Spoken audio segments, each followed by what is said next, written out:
All aboard! Kids Week at the Intrepid Air and Space Museum is going full steam ahead. The week-long event will include crafts, animal shows, science demos. Here to show us one of those demonstrations is museum educator Frantz Lucien. Good morning. Good morning to you as well. Thank you. We're going to get to this momentarily, but first, just talk to me about the essence of Kids Week. So Kids Week is a fun week geared toward kids. Specifically in this area, they're on mid-winter break. So we want to give a fun opportunity to the parents and these kids to do something with STEAM, which is science, technology, engineering, arts, and math.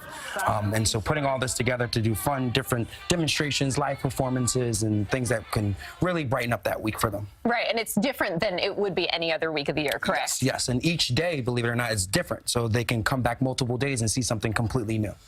Just for those who've never been to the museum, what is your favorite part? My favorite part of the museum has to be the space shuttle space orbiter Enterprise, which is on the flight deck.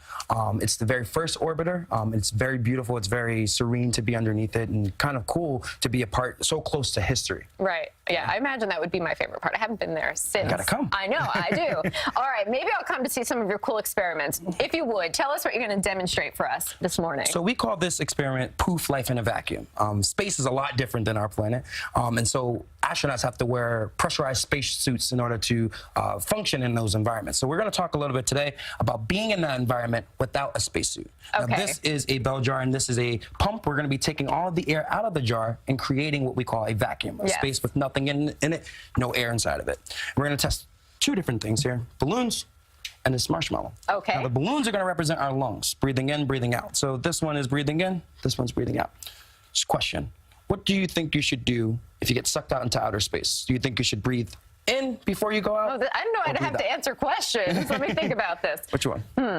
There's no gravity. I would say I'd want to hold my breath so my lungs don't completely deflate. Okay, so let's see what the answer is. I have no idea. I should know the answer to this. Into this. Remember, the blue one is you breathing in, the orange one is you breathing out. Okay, so the blue is me. So let's see.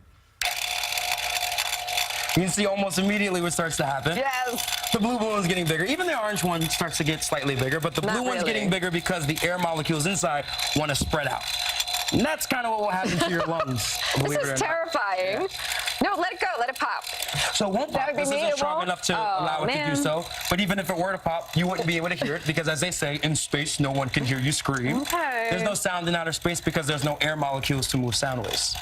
So this isn't I'm a little pop. upset. Yeah, but this is what will happen to your lungs. It'll press against your rib cage, cause you a lot of pain. Yeah. So you want to breathe out. Now this is my favorite part of this whole entire demonstration. I just think it looks really funny. Right? They look happy. They look very happy. They go back to their normal size, right? Okay. Now, this marshmallow is going to represent our flesh, our tissue, our muscles, and we're using this because we can't fit inside of it. But we'll put this here. What do you think will happen? Oh, gosh. Any guesses? I don't want to guess because I don't want to be wrong again. Do you think it will get bigger? Maybe smaller? Goodness gracious, you're asking me difficult questions here. Well, my lung got bigger, but it had air in it. It had air in it. My cells have more water. With more water. All right, let's see what happens. I don't want to answer. Let's see what happens, guys. You can see the marshmallow starts to increase in size. Yes, I was going to say that, but I did not want to get it wrong again. Because you're right, there's air inside of this. There's also water, and this is causing the marshmallow to swell. And eventually the marshmallow will pop because the air wants to come out. You're going to see it pop here. How big? That's a pretty awesome expansion. I've never gotten that over the campfire. Yeah.